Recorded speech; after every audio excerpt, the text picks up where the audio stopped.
Every person has their own cockroaches in their head. But I can't figure out what kind of cockroaches my wife had in her head when she started cheating on me with her boss. Was she really that stupid and thought I wouldn't find out about her affair? I wanted to punish her along with her lover.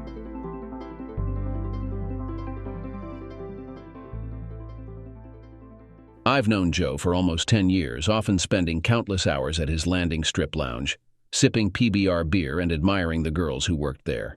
They came and went, but they all had one thing in common: they were amazing. The current lineup is no exception. Karen at the counter, as well as the waitresses Tina and Cookie, made me fantasize about how I would spend the night with them. Well, that's not exactly accurate. While Karen and Tina were right, Cookie was different. When I looked at her, I caught myself thinking, why don't I marry someone like her instead of the one I'm married to? It wasn't that Cookie wasn't as attractive as the others. She was, and more. Nevertheless, Karen and Tina exuded confidence. I'm hot, and I know it, and if you're lucky enough to catch me, I'll drive you crazy. With Cookie, it was more like this. If I were yours, I would turn your world around and be the best wife you could ever dream of. In other words, Karen and Tina could be lovers or friends for their own benefit, but Cookie felt like she would stay with you for a long time. No matter how much I wished for any of this, it would never have happened. I had other plans. I was one of those guys who took marriage vows seriously, until death do us part. And at that moment, everything was as bad as it could be. I had recently discovered that my wife was having an affair with her boss, and it seemed that some of our mutual friends were aware of it too. It made me question whether they were truly my friends. A genuine friend would surely let you know if they knew your spouse was betraying you. I suppose those friends were more Claudia's than mine. They certainly weren't on my list of friends anymore, nor would they be receiving Christmas cards from me. Sitting there with my beer, I stewed over thoughts of my unfaithful wife when Bobby Denton sidled onto the stool next to me. "How's it going, Wally?" "Hanging in there, Bobby. You?" Same old, same old. You coming by tomorrow night?" "Why? What's happening tomorrow?" "Open mic night. We've got some pretty good talent lined up." "Yeah, but then I'd have to endure all your tired blonde jokes. I often wonder why your wife hasn't cut your tongue out in your sleep yet." "I don't tell them around her." I thought his comment was strange, but before I could respond, he suddenly said that he needed to talk to Joe about tomorrow, and left. Karen came up to me and offered me another cocktail, but I refused. After finishing my drink, I went home. When I arrived, Claudia had already prepared dinner and greeted me warmly. She didn't know that I was aware of her secret relationship with her boss. I didn't want her to know that I knew until I was ready. Until then, I needed to maintain a semblance of normality in our lives. After learning about Claudia's actions, I consulted with a lawyer about the divorce laws in our state, which revealed the grim reality within the framework of the no fault to blame policy. In short, I would be at a disadvantage, while Claudia would benefit. The lawyer's advice left me with several options: disappear without divorcing Claudia, endure the situation, or carefully plan my departure. Endure it? This is easier said than done. In the end, I decided to be patient until I could secure my financial independence and leave Claudia on my own terms, giving her nothing and ensuring that her boss, Thomas Billings, would face the consequences. Exposing him to his wife seemed like the easiest thing to do. If my instincts hadn't let me down, she would have handled the rest. Sarah Billings was Barton Benton's only child, and he adored her, but he was cautious. When Sarah announced her plan to marry Thomas Billings, whom she had met at a company Christmas party, Benton insisted on a prenuptial agreement. This agreement aimed to ensure that if anything happened to Benton, Billings would not gain control of Benton Industries. Sarah, as Benton's sole heir, was meant to retain control of the family fortune. I learned all this from Claudia, who worked as Billings' secretary at Benton Industries and was well connected to the office gossip. This gossip became a topic of conversation at our dinner table. After Benton and his wife tragically died in a plane crash, Sarah found herself in charge of the company. However, whether due to lack of interest or confidence in running it, she appointed Thomas Billings, previously manager of purchasing, as the new president of Benton Industries. Sarah retained the CEO and chairman titles to oversee operations. As for Billings, all I had to do was inform his wife about certain matters. Claudia eventually moved up from being Billings' secretary to becoming his personal assistant when he became president. This promotion brought in more money, which pleased me because we had just bought a new house and furnishings. However, it also meant Claudia had to travel frequently with Billings for business, spending 2 to 3 days away from home several times a month. I preferred having my wife at home with me, but Claudia enjoyed her new role, so I kept my feelings to myself and accepted it. That is, until Claudia and I attended the Elks Club dance together. We had a wonderful time socializing with friends, enjoying drinks and dancing. About 2 hours into the party, I needed to use the restroom. While in one of the stalls, Brett and Chuck entered. I recognized their voices immediately. Over the sound of running water, Chuck said, "Claudia looks very provocative tonight." "Yeah, I'd gladly hook up with her. I wonder if she has time for you. Between her boss and Wally, she's probably got her hands full." I thought I might have some leverage if I tell Wally about her trips with her boss. "You might want to think twice. Wally is so into Claudia he'd never believe you. He might even punch you for saying something like that." Chuck was right, but I couldn't believe it. I trusted Claudia completely. She loved me as much as I loved her, and I knew she would never, ever cheat on me. As I left the stall, I was torn between confronting those two jerks and letting it go to avoid embarrassing Claudia. Reason prevailed, and I returned to the party, trying to enjoy the rest of the evening. After the party ended, we went home, and Claudia showed me just how much she cared. As we lay together afterwards, I was certain that my wife would never betray me. It's interesting how humans are. We have something called human nature, and one aspect of it is the need to prove things to ourselves. When someone says, "You can't do that," we feel compelled to demonstrate that we can. If someone insists, "That's impossible," we feel the urge to show that it's possible. And if someone suggests, "Your wife is cheating on you," we feel driven to prove that it's not true. The simplest way to confirm it? Show up where she's supposed to be and see for ourselves that it's completely untrue. So that's exactly what I did. When Billings and Claudia went to Houston, Claudia, as usual, called me to let me know where they were staying. Without hesitation, I booked the next flight to Houston. At the hotel reception, I inquired if my wife had already checked in. After verifying my identity, they confirmed she was in room 306. I mentioned she was there to meet her cousin, and I asked if he had checked in yet. Sure enough, Cousin Thomas was in room 901. I was heading towards the house phone to call Claudia's room when I happened to glance at the elevators. There, I saw Claudia and Billings emerging from one, hand in hand, exchanging smiles. They paused to kiss just as the elevator doors closed behind them, then made their way towards the hotel bar. Seeing this confirmed what I had overheard earlier. All that remained was for me to turn back, go home, and figure out my next steps. Yet, there was that human instinct nudging me. "You need to find out more, Wally." I couldn't simply follow them into the bar without being noticed, so I decided to alter my appearance enough to blend in. I entered the hotel's gift shop, which prominently featured Houston Astros merchandise. I purchased a baseball cap, windbreaker, and canvas bag, all branded with the team's logo, along with a pair of inexpensive sunglasses. I also grabbed a copy of People magazine before heading to the public restroom. There, I stashed away my suit coat and tie in the bag, removed the lenses from the horn-rimmed glasses, donned the cap and windbreaker, and then headed towards the bar. Yes, it wasn't a very good disguise, and it wouldn't stand up to close attention, but I didn't think Claudia or Billings would be staring at anyone closely. They certainly didn't expect to find me in Houston, and judging by their public displays of affection, it seems they didn't consider private detectives or investigative detectives at all.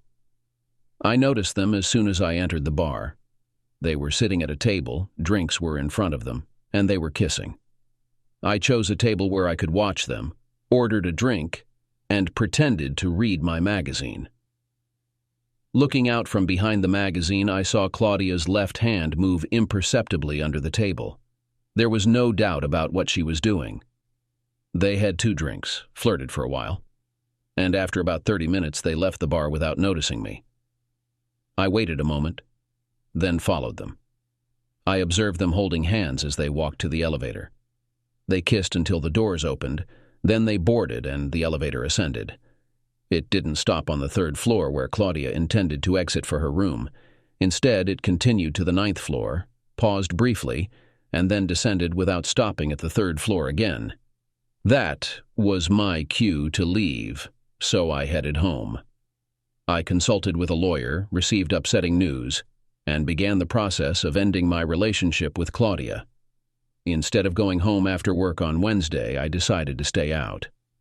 Claudia called me later to inform me that Billings had an early morning meeting in Detroit, so they were flying there from Houston, but she would return home the next day. I stopped at the landing strip to have a few beers and check out the talent Bobby had mentioned for the night. I took a seat at the bar, ordered my usual PBR, and settled in. True to form, Bobby kicked off the evening with a joke about blondes. 2 blondes were riding in an elevator. Before they reached their floor, the elevator stopped and a very handsome man got on. He smiled at the blondes, pressed the button for the next floor, and then stood there admiring the view as the elevator ascended. When the doors opened on the next floor, he smiled at the blondes, turned, and walked out. As he turned, the blondes noticed a large amount of dandruff on his back. The first blonde turned to the second and said, "Ew!" The second blonde replied, "That's fine. If I can get him home, I'll treat him with Head and Shoulders." The first blonde glanced at her and asked, "How do you treat shoulders?" Bobby received laughs from everyone except his wife, who sat at the back table giving him dirty looks. He proceeded to introduce the next aspiring stand-up comedian. The man took the stage, surveyed the audience, and began his joke. 2 boys were arguing when the teacher walked in. The teacher asked them why they were arguing, and the first boy said, "We found a $10 bill and decided to give it to whoever can tell the biggest lie." "You should be ashamed of yourselves," the teacher replied. "When I was your age, I didn't even know what a lie was." The 2 boys looked at each other, nodded, and handed the $10 to the teacher. His joke elicited a polite chuckle before he continued. A man goes to the doctor and says, "Doctor, wherever I touch, it hurts." The doctor inquired about his symptoms, and the man explained, "When I touch my shoulder, it hurts. When I touch my knee, it hurts.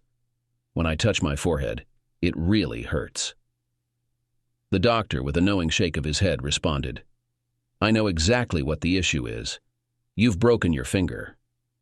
His attempt at humor fell flat, so I focused on my beer, casually observing the crowd. Without any particular motive, I was people-watching when Cookie slid into the seat next to me. "Hey, handsome, care to buy a drink for a hard-working girl?" I caught Karen's eye, gestured towards Cookie, and received a nod. A moment later, Cookie had a screwdriver placed in front of her. "So what brings you to sit with Wally?" I asked. "Nothing special, just curious," Cookie replied. "Curious about what?" "About you." "Me? Are you serious?" "Why not? You're good-looking and seem like a decent guy." "Decent? Me?" "Yes, you. You're a regular here, and I've noticed how you look at Karen, Tina, and me. But unlike most others, you keep your hands to yourself and don't make inappropriate comments, so why haven't you made a move on one of us?" "You know why, Cookie? I'm married." "Why?"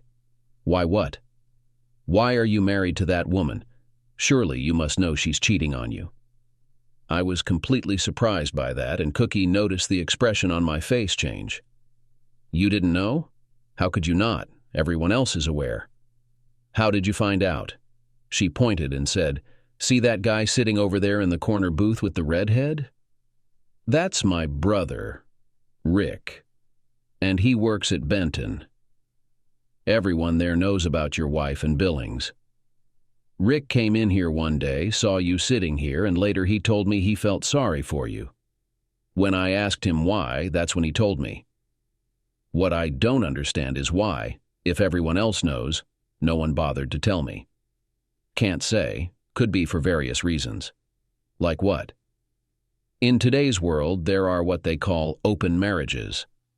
There are couples who swing, and some guys enjoy their wives being with other men.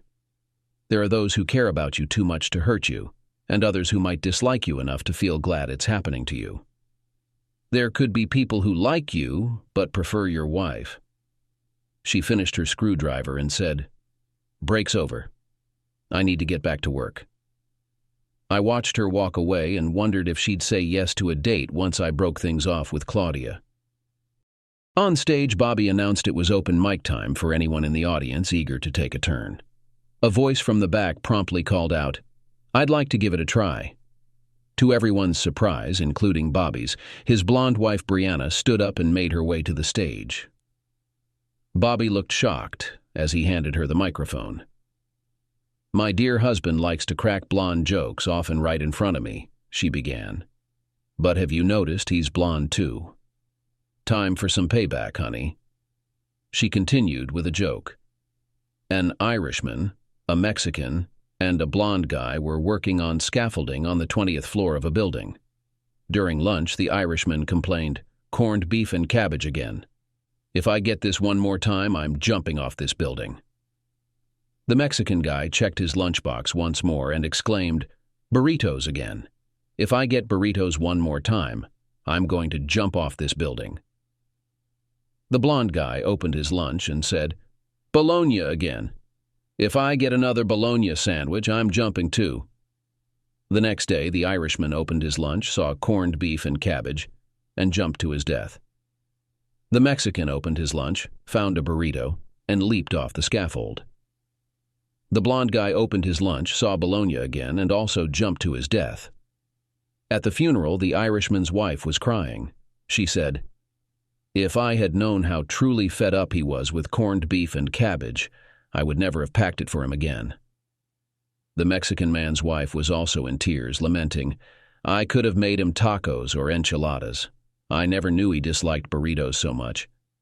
All eyes turned to the blonde man's wife, who shrugged and quipped, "Don't look at me. He packed his own lunch." Her joke garnered a big laugh as she added, "Ever heard what they call a blonde guy with an IQ of 35? Gifted. Why don't blonde guys eat more M&Ms? They're too hard to peel." What's the difference between a blonde guy and government bonds? Bonds mature. And last but not least, what do blonde guys and beer bottles have in common? They're both empty from the neck up. Brianna received a standing ovation from the women in the audience, and their male companions eager to stay in their good graces. Usually, after the comic finished, Bobby would appear, reclaim the mic, and ask if anyone else wanted to give it a go. If no one stepped up, Bobby would tell a couple more blonde jokes, thank everyone for coming, and wish them a good night. But this time, Bobby didn't show. When Brianna returned to her table without handing back the mic, the crowd waited. Finally, Bobby returned to the stage. As he reached for the mic, he muttered, "Beachik," not realizing the mic was still live. The room fell silent. Bobby cleared his throat and announced, "That's it for tonight, folks." There was no usual burst of cheers and applause. Disappointed, I stood up and headed home. Over the next 3 months, I played the role of a devoted husband to a woman who was playing the role of a loving wife. During this time, I received several commission checks and a bonus check, which I cashed and secretly stashed away in a safe deposit box unknown to Claudia. Although not a large sum, about 10 grand, it wasn't nearly enough to sustain me after losing half of everything in an impending divorce.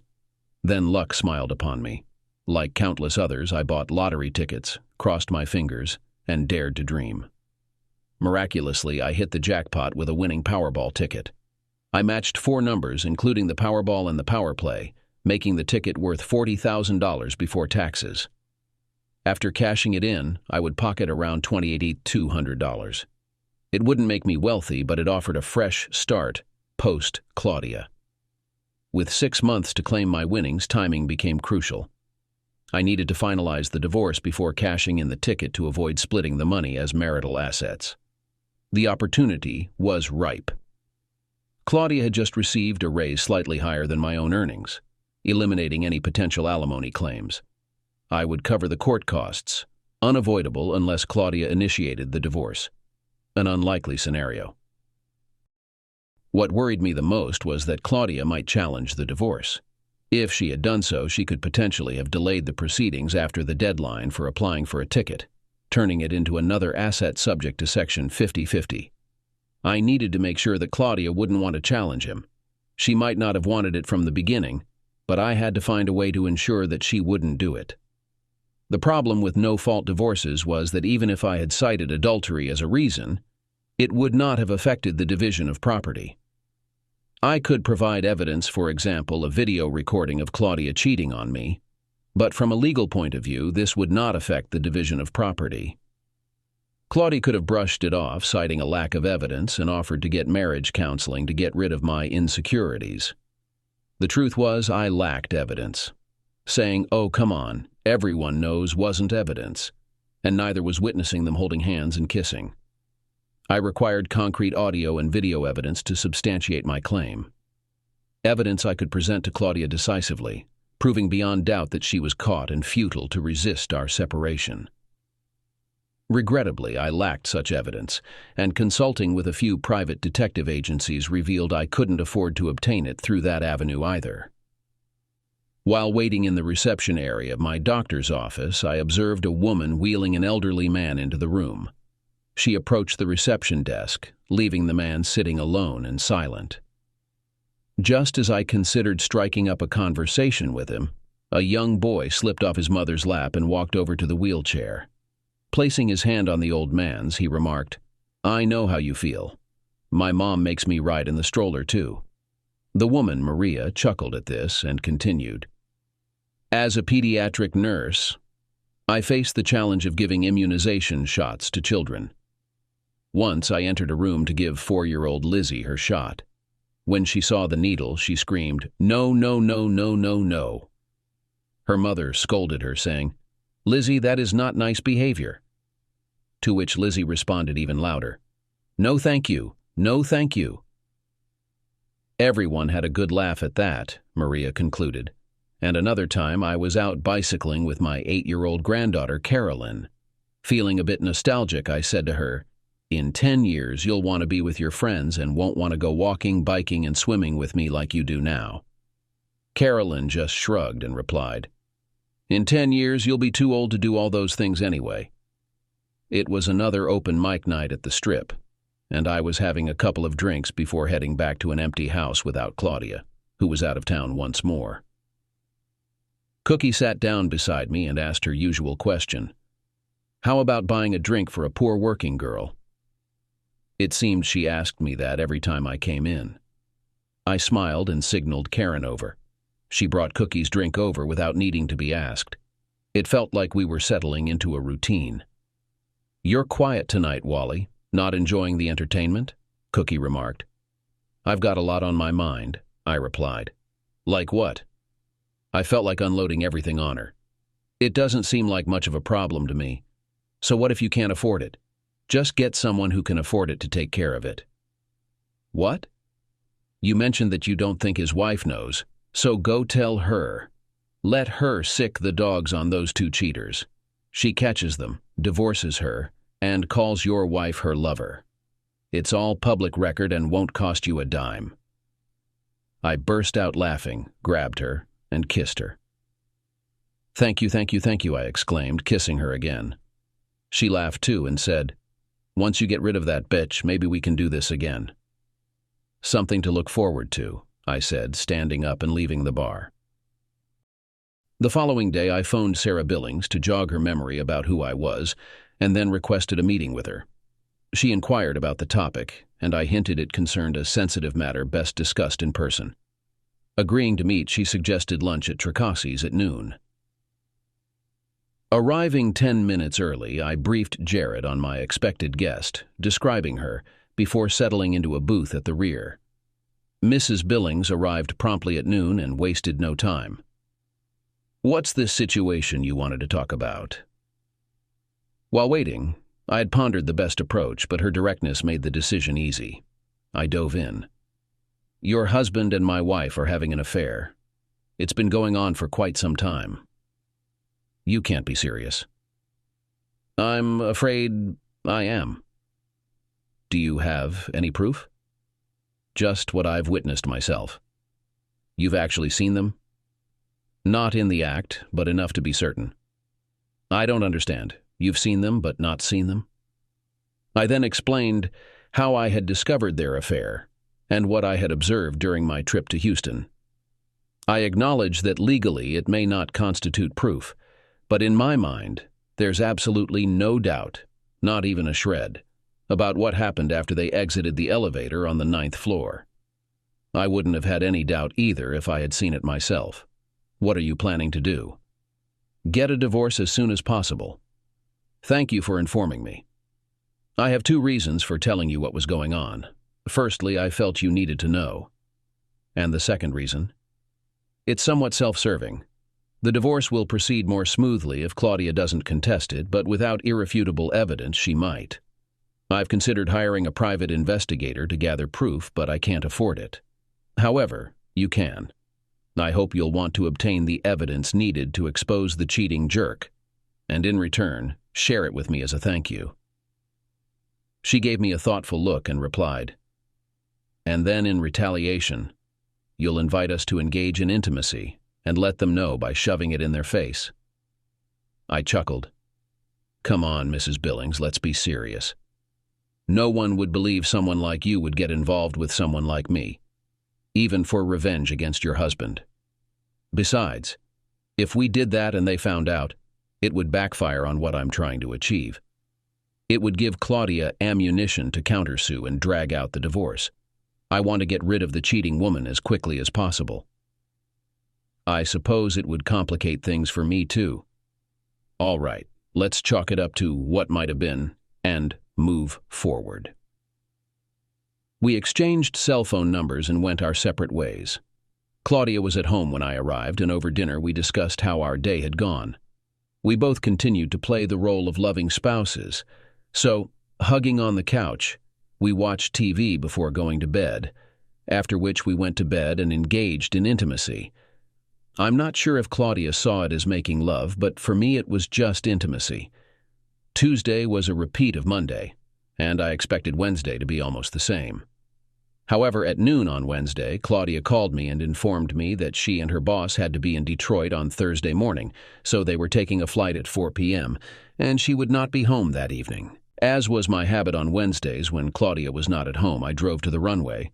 I worked late, came in after the open mic night had already started, and missed Bobby's jokes about blondes. Karen wished me a happy birthday, and I focused on the stage. Glancing at the table where Bobby's wife usually sat, I noticed that she wasn't there. As far as I could remember, she never missed an open mic night, and I wondered if what happened last Wednesday was related to her absence. The man standing up there was a frequent visitor, but I had never seen him go on stage before. The economy is in such a bad state. CEOs are now playing miniature golf. Stocks of Hot Wheels and Matchbox are trading higher than GM. McDonald's is selling the Quarter Pounder. Parents in Beverly Hills have fired their nannies and now have to learn their children's names. A truck full of Americans was caught sneaking into Mexico. Motel 6 isn't leaving the light on anymore. And lastly, the mafia is laying off judges. I chuckled politely and then heard, "Buy a drink for a poor working girl," as I turned to find Cookie on the stool beside me. The routine was set. Before I could speak, Karen was already placing a drink in front of Cookie. I caught her off guard by pulling her close and planting a big kiss on her lips.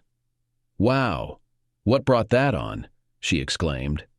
"I followed your advice and reached out to Sarah Billings. Turns out she had no idea her husband was cheating. I think she's going to gather evidence, though I'm not sure she'll share it with me. But it doesn't matter. As you said, once she divorces him, it'll become public record, and I can use it. And all I get for this advice is a kiss. What would you prefer? Ask me again when your divorce is final." I gave her a serious look and replied, "You can count on it."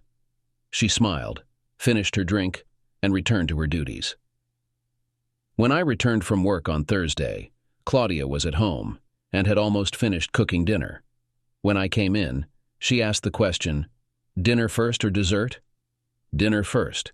If we start with dessert, we may never get to dinner, and it will be a pity to miss it."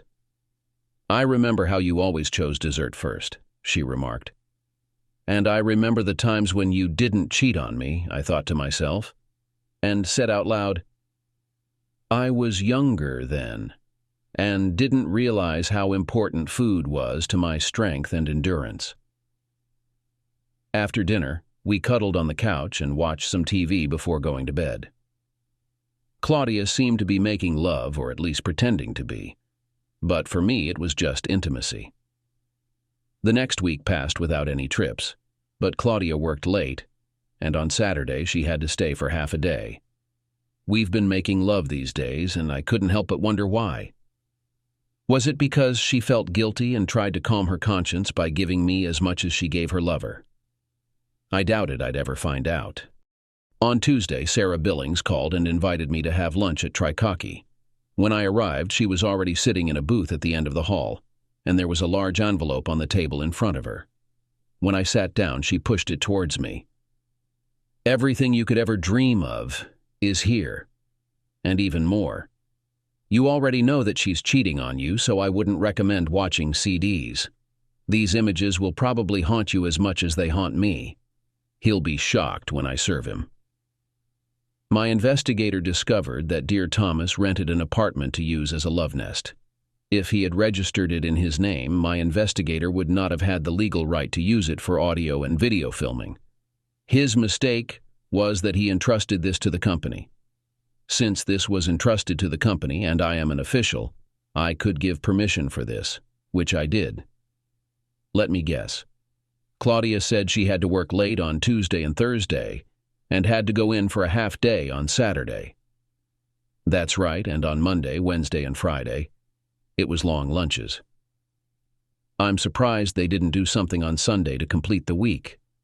Sunday was our wedding anniversary, and he couldn't make it. Now that you have your evidence, what's your next step? I'm getting a lawyer and filing for divorce. Use mine. He's already started the paperwork. I plan to have my husband served at work just before I demote him back to his position before we married. If we play it right, we can serve them both at the same time. Give me your lawyer's number. I'll call him as soon as I get back to the office. I thought you might ask, so I told him to expect your call. One more thing. Because of some things said after they were caught, I'm having a restraining order served on him when he receives the divorce papers. You might want to consider the same. Why? What was said? They discussed how things would be easier for them if you and I weren't around. Tom mentioned that if I died, the prenup would become invalid, and he'd be financially set. Your wife laughed, saying your death would bring her only $100,000, $200,000 if accidental. She then asked Tom if he had any ideas on how to make it happen, and he joked about considering it. Their tone suggested they were kidding, but it gave me more ammunition against him. My issue is, I don't think I can appear before a judge in a show cause hearing and say, "I fear for my life," without laughing.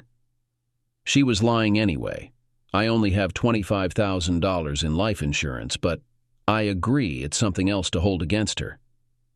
Do you have any vacation time coming up? 3 weeks. Why? I was thinking, the day after I demote Tommy, I could install you as the new company president. It would be symbolic. But imagine his reaction to having the husband of the woman he's involved with as his boss. He'd be furious. You could even pretend to build a case against him to justify firing him. Why not just fire him outright instead of demoting him? He might sue the company for wrongful termination.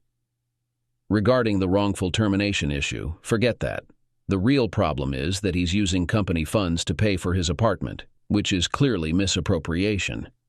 In addition, he is having an affair with a married employee whom he manages, which opens up the possibility for us to sue for harassment if she decides to take revenge. Add to that, he's cheating on you, which shows he's not trustworthy to run the company. Take all this to your attorney and see what they advise. The downside is we might have to keep Claudia, despite how frustrating that might be. Why would I want to keep her? Because of the harassment risk. She could claim your husband threatened to fire her and give a bad reference if she didn't comply. Keep her on, give her a small raise, and move her into the worst job here. Eventually, she'll get fed up and leave. Glancing at my watch, I said, I need to get back to work. Thank you for this, picking up the envelope in front of me and preparing to leave. What about my idea to make you president for a few weeks? It won't work if we fire him and he's not here to see it. Maybe I just want to keep you around so I can get to know you better. We can discuss it further when we have more time. You have my number. Give me a call. While I was driving to work, her words that she wanted to get to know me better didn't get out of my head. I planned to call her, but only to discuss our upcoming divorce and coordinate the care of our unfaithful spouses. As for deepening our bond? No. She was obsessed with fine dining and luxury, while I preferred fast food and soda. It just didn't work out for us. Back at the office, I dialed the number of the lawyer she had given me and found that he was ready for my call.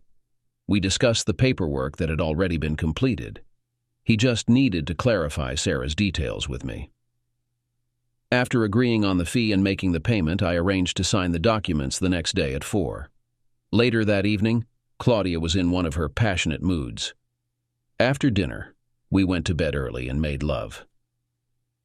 Knowing that our time together was limited and not knowing how long it would take to move on after I served Claudia, I accepted what I could, despite knowing the likelihood that she had been intimate earlier that day. After that, Claudia snuggled up to me, kissed me on the neck, whispered, "I love you," and fell asleep. I lay awake, staring at the ceiling and wondering if she had really said that, and why she had lost her way. These thoughts did not leave me until I finally fell asleep myself. At 4 o'clock, I arrived at Dewey, Cheatham & Howe's offices and was ushered into Stanley Howe's office. I was surprised to find Sarah there, and it turned out that signing my paperwork was only one reason for my visit. It was also a session to strategize. The issue at hand was when to serve the soon-to-be divorced spouses. Due to the deadline to claim my lottery winnings, I wanted it done immediately, but Sarah preferred to wait for what she deemed the perfect moment. According to her, this moment would be when the couple was on one of their trips. She imagined it happening as they walked out of the elevator, hand in hand, at whatever hotel they were staying in. I continued to advocate for prompt service, until Sarah finally asked, "Why is it so crucial that you can't wait a week or two?" I started to respond, but then hesitated. I wasn't a lawyer and wasn't sure about the legalities, but it occurred to me that concealing assets might violate some law, something my attorney wouldn't allow. "It's just important to me," I replied. The meeting ended with the matter postponed while Sarah checked on when Shithead and Claudia would be traveling again. On the first floor of the building there was a coffee shop. As we stepped off the elevator, Sarah invited me to join her for a cup of coffee. We grabbed our drinks and found a table. After taking a sip, Sarah leaned in and said, "Okay, Wally, spill the beans." "Spill what?" "It was clear you were about to explain why you were in such a rush to see your wife served, but then you backed off. So come on, what's the deal?" I proceeded to tell her about the ticket, its redemption date, and why I had decided against informing Howe about it. She chuckled and replied, "No worries, Wally, give me the ticket, I'll buy it from you and cash it in." I couldn't do that. "Why not?" "Remember why you came to me in the first place. You couldn't afford a private investigator, but I could. You knew that because I'm wealthy. And guess what? I still am, Wally. What good is wealth if you can't use it to get what you want? I want Tommy served exactly as I laid out in Howe's office. To achieve that, I'll leverage my wealth. Plus, you'll end up ahead if I buy your ticket. How so? I'll give you $40,000 in cash and you can stash it away in a safe deposit box or under your mattress. You won't owe any state or federal taxes on it, but eventually you'll have to pay taxes on it. So what? I'll hand the ticket over to my accountant, and by the time taxes are due, it'll have vanished into the accounting mix. In the grand scheme of things, it won't make a difference. Once again, Wally, I'm just leveraging my wealth to get what I want. I just shrugged and agreed. I don't know how she pulled it off, but 2 days later she handed me $40,000 in cash, and I stashed it in my safe deposit box. Sarah achieved her desired outcome, just as she had anticipated. Claudia and her partner exited the elevator at the Atlanta Marriott lobby, smiling and holding hands. Their smiles vanished when an attractive blonde approached them, handing each an envelope and informing them they had been served. Claudia stared at the envelope, tears welling up. Her partner's expression soured as he attempted to tear his envelope in half, but it was too thick. He angrily threw it to the ground, kicking it until it slid into the closing elevator doors. Claudia collapsed into a chair, sobbing into her hands. Her partner, disgusted, stormed off to the bar. After a few minutes, Claudia retrieved her cell phone from her purse and tried unsuccessfully to make a call for 10 minutes. Frustrated, she dropped her phone and resumed crying. As I turned off the CD player and removed the disc, I felt a pang of sadness witnessing Sarah's orchestrated video footage. I had cared deeply for Claudia, and still harbored feelings for her. Seeing her in such distress saddened me, yet my lingering emotions weren't strong enough to overcome what she had done with her partner. I recalled the morning she was served and remembered all the calls she made, to which I had turned a blind eye. I wondered what she hoped to say that could change anything. When she returned, she discovered that I had changed the locks, preventing her from entering. I allowed her to ring the doorbell and pound on the door for 15 minutes before I finally opened it. Did you not read all the documents in the envelope you were served with? Did you miss the restraining order that mandates you stay at least 500 feet away from me? My home, my workplace, and any other place I might be? Leave now before I call the police to have you arrested. You can't do this to me, Wally. This is my home too. The judge who issued the order didn't see it that way, Claudia. Now leave before I call the cops. Damn it, Wally, you have to let me explain. No, Claudia, the STD you gave me speaks for itself. And I slammed the door in her face. It was a lie, of course. She hadn't given me any sexually transmitted disease, but she didn't know that, and I hoped the accusation would trouble her until she got herself tested. 5 minutes later, she continued banging on the door, prompting me to call the police. A patrol car with 2 policemen arrived. I showed them the necessary documents and they told Claudia to leave. She tried to argue until she was warned about a possible arrest. After casting an indignant glance at the house, she finally left. 2 days later, I contacted her and arranged to meet at Barney's Tavern to listen to her. She justified herself the way I expected. She did it for us to pay off her debts, and planned to stop as soon as it was done. She confessed her love for me, contrasting it with her purely physical relationship with Billings, which, according to her, was mediocre compared to what we had. She begged for a chance at reconciliation. I listened in silence and then answered, "Just sign the papers, Claudia. Sign them and none of the videos I have with you and your lover will ever fall into the hands of our family and friends. They also won't get to any website on the internet. Sign it and forget about it." After watching these videos, I can't get these images out of my head while you're around. It's over, Claudia. Accept it and move on. I don't want a divorce, Wally. I love you. You shouldn't have cheated on me back then. You've crossed the line, and I don't want anything to do with you anymore.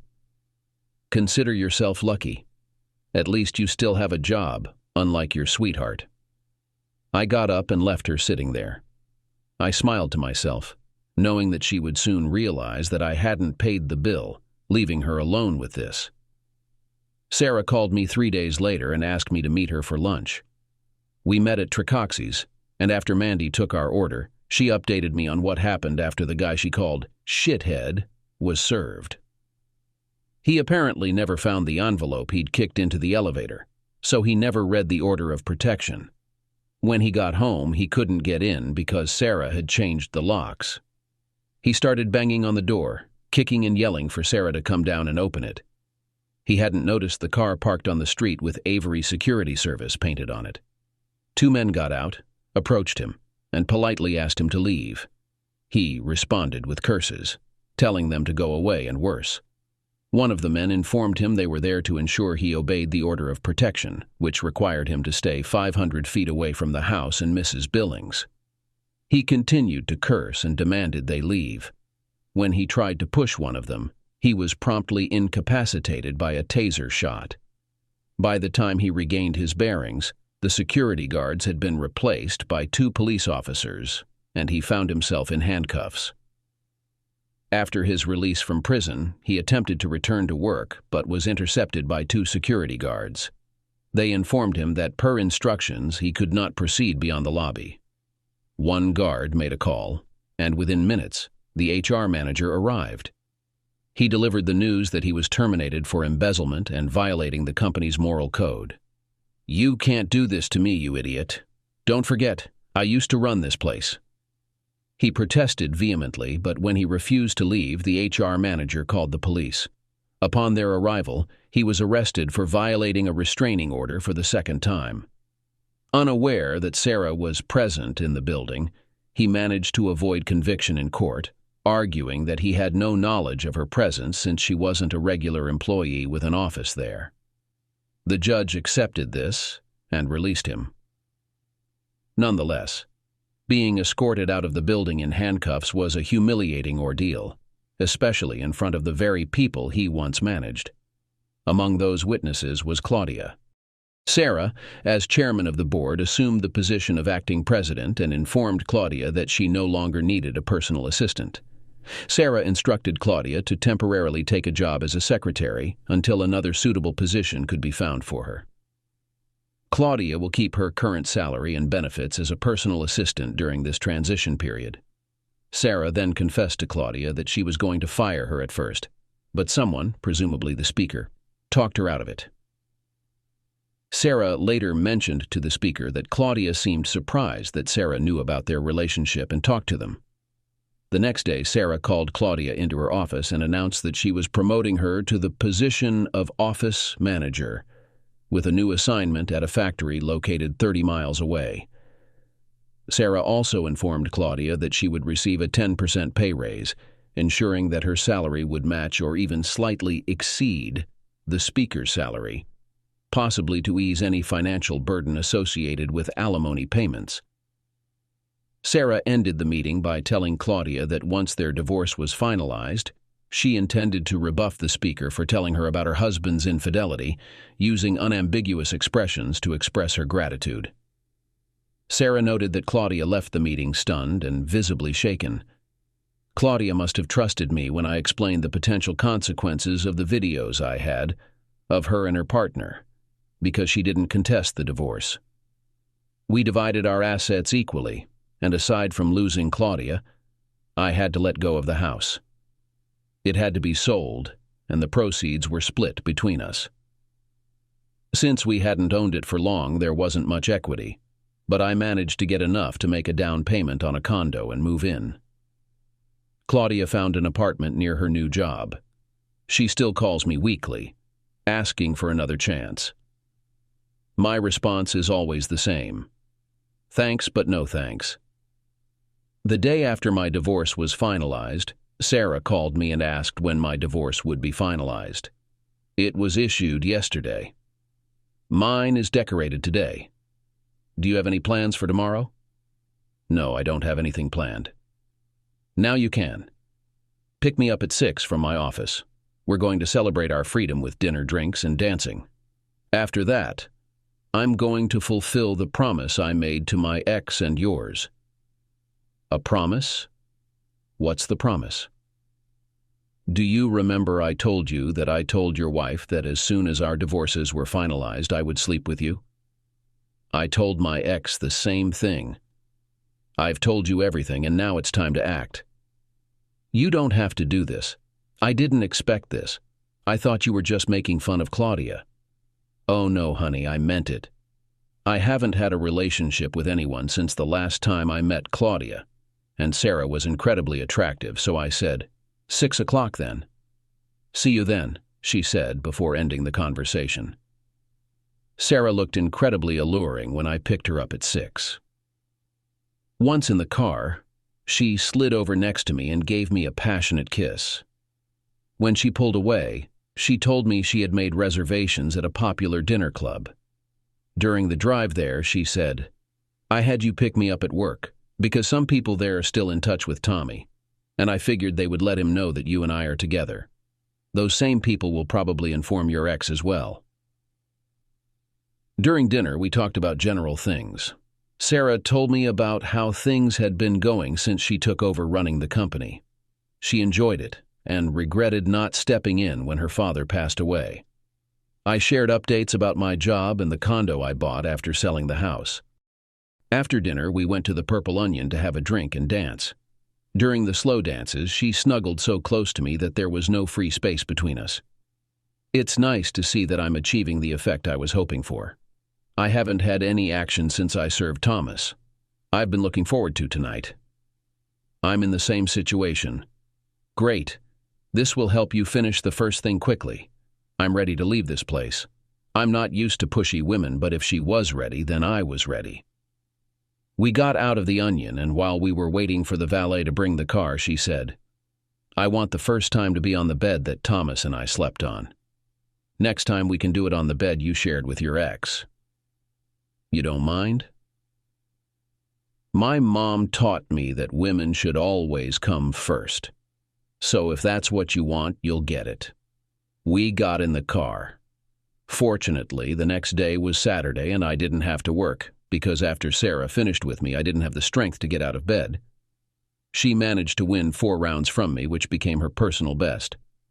I am happy to report that I have also won against her 4 times. On Saturday, Sarah and I slept late and went to brunch at Pegasus. Then we went to my house and repeated what we had done last night. We went back to her on Sunday. I couldn't spend Sunday evening at Sarah's because I had to go home to get my work clothes. It wouldn't hurt to get some rest. For the next 2 months, Sarah and I met 2 or 3 times a week and spent all the weekends together. Then one Friday evening, while we were at my place, she told me this would be our last weekend together. I've loved every minute we've spent together, but I'm not in love with you. And if you're honest, you don't love me either. We're great friends with benefits, but that's all it is and all it ever will be. I'd love to keep it going, but something has come up that makes it impossible. Is it something I've done? I asked. In a way, yes, she replied. Care to explain? You divorced your wife, so yes, it's something you did.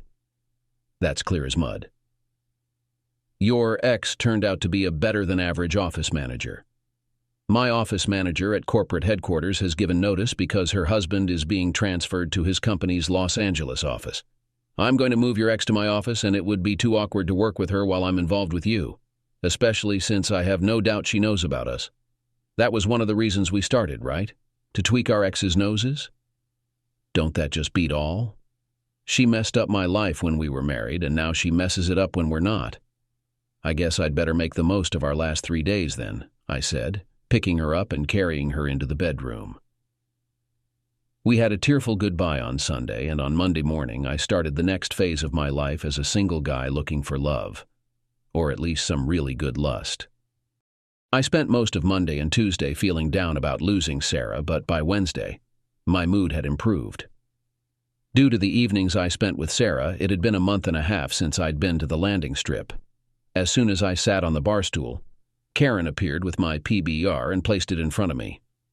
Welcome back, stranger. Glad to be back, attractive lady. Is tonight the night I get lucky and you agree to a date with me? You know I don't date customers. So go out with me and I'll stop coming in here. What? And lose the tips you leave? No way, Wally, no way. But play your cards right, and there might be a young lady here willing to give you a shot, she said before moving on to another customer.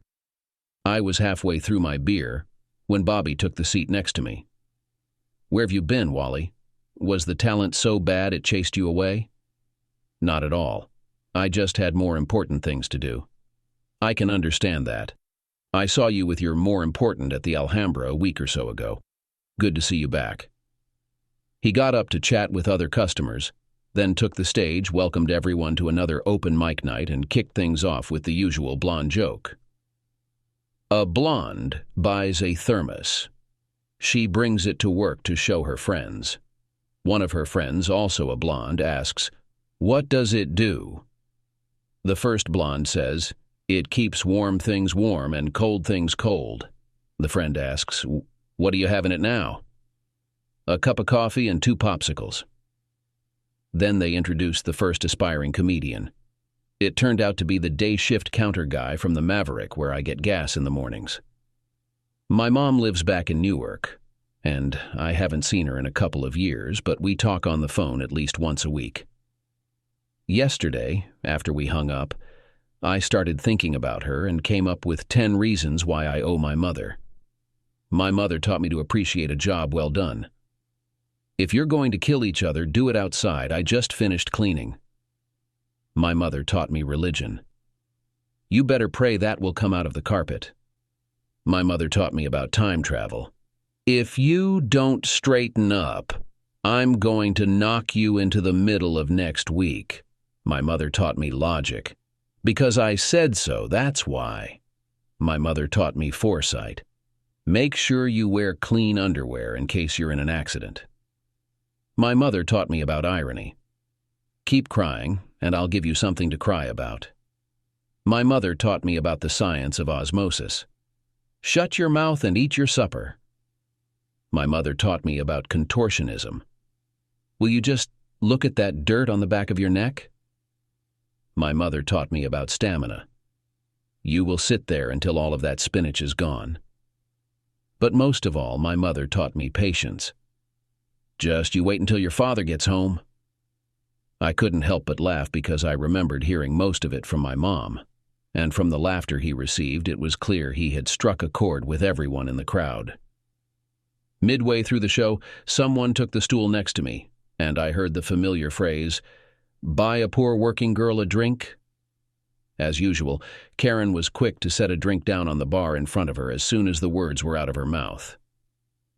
"Remember what I said about cards, Wally," she said to me before heading off to attend to another customer. "What did she mean by that?" Cookie asked. "I think it's her way of telling me that now that I'm divorced, I should ask you out." "Well?" "Well, what? Are you going to do it?" "What are my chances you'll say yes?" "You won't know until you ask." "Would you like to have dinner with me on your next day off?" "No." "I guess that answers my question about my chances." "No, it doesn't. You're losing me here. I'm getting mixed messages." "I can't have dinner with you on my next day off, but I'm available on my second day off." "And when is that?" "Tuesday." "All right, let me ask again. Would you like to have dinner with me next Tuesday?" "Yes, I would." She took a bar napkin, wrote something on it, and handed it to me. "Call me so we can arrange it. I have to go now," she said, then got up and went back to work. Since I had just finished my 3rd beer, I decided it was time for me to leave. On Tuesday at 6, I stood at Cookie's front door, pondering where the next chapter of my life would lead me as I pressed the doorbell.